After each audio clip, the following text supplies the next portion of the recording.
ओम नमो भगवते वासुदेवाय नमः। आप सभी का हमारे चैनल आध्यात्मिक सागर में हार्दिक स्वागत है। आज मैं आप सभी के समक्ष वैशाख मास महात्म्य का अध्याय 29 प्रस्तुत करने जा रही हूँ। वैशाख मास महात्म्य के प्रथम 28 अध्याय हमारे चैनल पर अपलोड किए हुए हैं।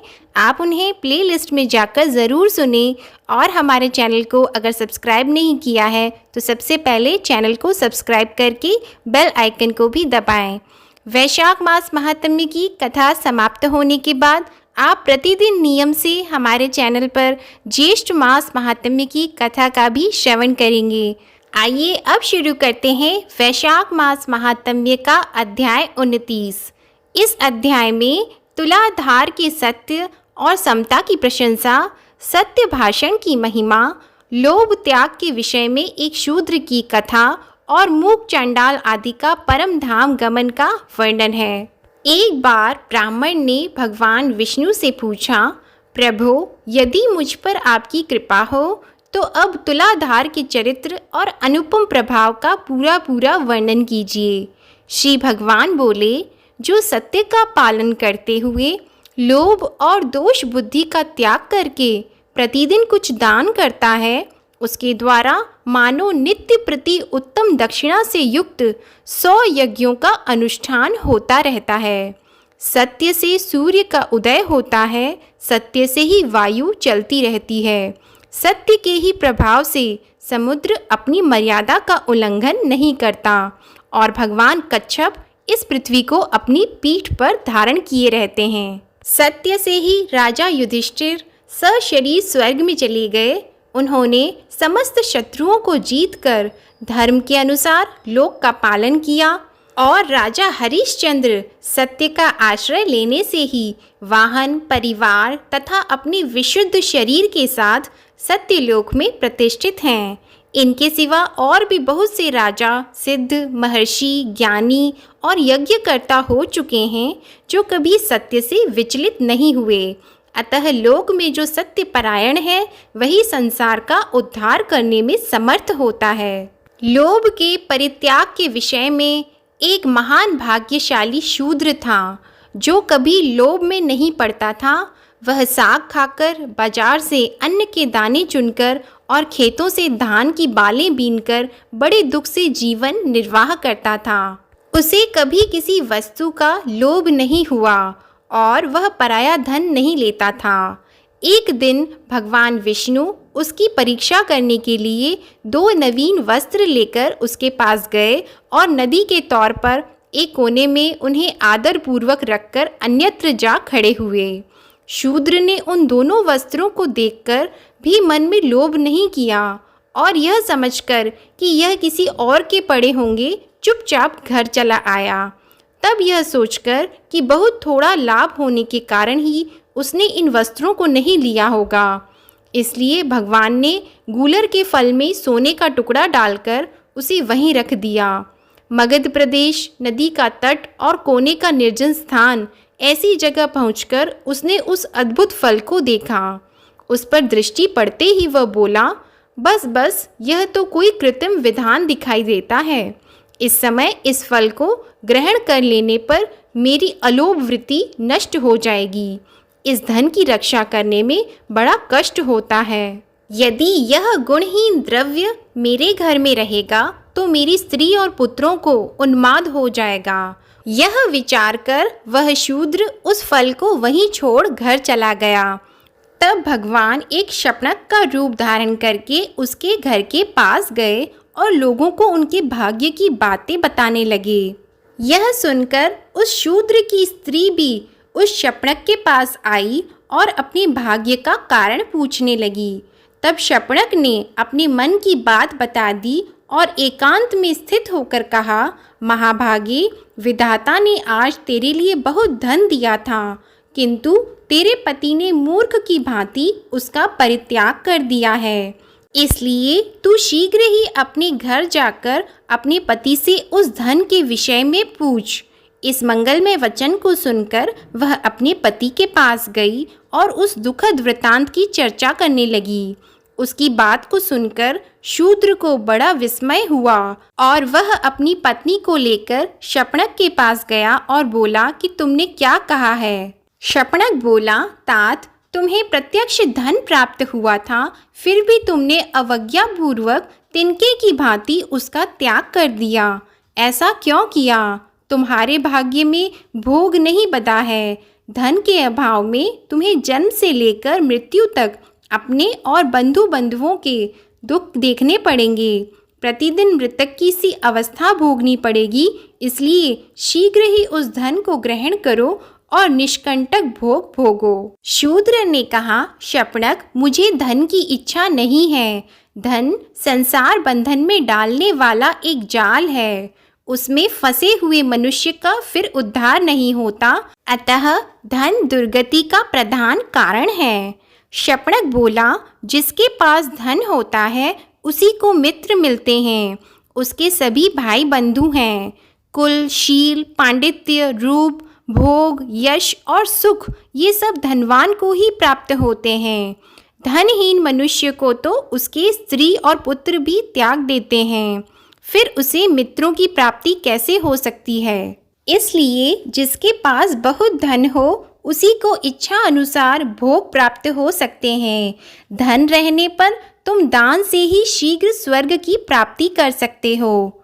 तो शूद्र ने कहा, कामनाओं का त्याग करने से ही समस्त व्रतों का पालन हो जाता है। क्रोध छोड़ देने से तीर्थों का सेवन हो जाता है। दया ही जप के समान है, संतोष ही शुद्ध धन है, अहिंसा ही सबसे बड़ी सिद्धि है और उपवास ही उत्तम तपस्या है। संतोष ही मेरे लिए बहुत बड़ा भोग है। कौड़ी का दान ही मुझ जैसे व्यक्ति के लिए महादान है। हे गुण निधि, इसी कारण मैं उस धन को नहीं ग्रहण करता। यह मैं सच सच बता रहा हूँ। श्री भगवान कहते हैं, हे नरश्रेष्ठ, उस शूद्र के इतना कहते ही संपूर्ण देवता उसके शरीर और मस्तक पर फूलों की वर्षा करने लगे। देवताओं के नगारे बज उठे। तुरंत ही आकाश से विमान उतर आया और देवताओं ने कहा, धर्मात्मन, इस विमान पर बैठें और सत्य लोक में चलकर दिव्य भोगों का उपभोग करो। तुम्हारे उपभोग काल का कोई परिमाण नहीं है। देवगणों के यों कहने पर शूद्र बोला, इस शपनक को ऐसा ज्ञान, ऐसी चेष्टा और इस प्रकार भाषण की शक्ति कैसे प्राप्त हुई है? इसके रूप में भगवान विष्णु, शिव, ब्रह्मा, शुक्र अथवा बृहस्पति, इनमें से तो कोई नहीं है। शूद्र के ऐसे वचन सुनकर शपनक के रूप में उपस्थित हुआ मैं हंसकर बोला, महामुने, मैं साक्षात विष्णु हूँ। तुम्हारे धर्म को जानने के लिए यहाँ आया था। अब तुम अपने परिवार सहित विमान पर बैठकर स्वर्ग को जाओ। तदंतर वह शूद्र दिव्य आभूषण और दिव्य वस्त्रों से सुशोभित होकर सहसा परिवार सहित स्वर्ग लोक को चला गया। इस प्रकार उस शूद्र परिवार के सब लोग लोभ त्याग देने के कारण स्वर्ग से धारे। बुद्धिमान तुलाधार धर्मात्मा हैं। वे सत्य धर्म में प्रतिष्ठित हैं, इसलिए देशांतर में होने वाली बातें भी उन्हें ज्ञात हो जाती है। तुलाधार के समान प्रतिष्ठित व्यक्ति देवलोक में भी नहीं है। जो मनुष्य सब धर्मों में प्रतिष्ठित होकर इस पवित्र उपाख्यान का श्रवण करता है, उसके जन्म जन्म के पाप तत्काल नष्ट हो जाते हैं। एक बार के पाठ से उसे सब यज्ञों का फल मिल जाता है। वह लोक में श्रेष्ठ और देवताओं का भी पूज्य होता है। व्यास जी कहते हैं, तदंतर मूक, चांडाल आदि सभी धर्मात्मा परम धाम जाने की इच्छा से भगवान के पास आए। उनके साथ उनकी स्त्रियां तथा अन्य अन्य परिकर भी थे। इतना ही नहीं, उनके घर के आसपास जो छिपकलियां और नाना प्रकार के कीड़े मकोड़े आदि थे, वे देव स्वरूप होकर उनके पीछे पीछे जाने को उपस्थित थे। उस समय देवता, सिद्ध और महर्षिगण धन्य धन्य के नारे लगाते हुए फूलों की वर्षा करने लगे। विमानों और वनों में देवताओं के नगारे बजने लगे। वे सब महात्मा अपने अपने विमान पर आरूढ़ हो विष्णु धाम को पधारे। ब्राह्मण नरोत्तम ने यह अद्भुत दृश्य देखकर श्री जनार्दन से कहा, देवेश मधुसूदन, मुझे कोई उपदेश दीजिए। श्री भगवान बोले, तात, तुम्हारे माता पिता का चित्त शोक से व्याकुल हो रहा है, उनके पास जाओ। उनकी यत्न पूर्वक आराधना करके तुम शीघ्र ही मेरे धाम में जाओगे। माता पिता के समान देवता देवलोक भी नहीं है। उन्होंने शैशव काल में तुम्हारे घिनौने शरीर का सदा पालन किया है, उसका पोषण करके बढ़ाया है। तुम अज्ञान दोष से युक्त थे, माता पिता ने तुम्हें सज्ञान बनाया है। चराचर प्राणी सहित समस्त त्रिलोकी में भी उनके समान पूज्य कोई नहीं है। व्यास जी कहते हैं, तदंतर देवगण, मूक चांडाल, पतिव्रता शुभा, तुलाधार वैश्य, सज्जन द्रोहक और वैष्णव संत, इन पांचों महात्माओं को साथ ले प्रसन्नतापूर्वक भगवान की स्तुति करते हुए वैकुंठ धाम में पधारे। वे सभी अच्युत स्वरूप होकर संपूर्ण लोकों के ऊपर स्थित हुए। नरोत्तम ब्राह्मण ने भी यत्न पूर्वक माता पिता की आराधना करके थोड़े काल में ही कुटुंब सहित भगवत धाम को प्राप्त किया। इस प्रकार जो इसका पाठ अथवा श्रवण करेगा उसकी कभी दुर्गति नहीं होगी। मनुष्य करोड़ों गौदान करने से जिस फल को प्राप्त करता है, पुष्कर तीर्थ और गंगा नदी में स्नान करने से उसे जिस फल की प्राप्ति होती है, वही फल एक बार इस उपाख्यान के सुनने मात्र से मिल जाता है। बोलो भगवान विष्णु की जय। ओम नमो भगवते वासुदेवाय नमः। आज की कथा समाप्त हुई। आप सभी पर भगवान विष्णु और माता लक्ष्मी की कृपा सदा बनी रहे।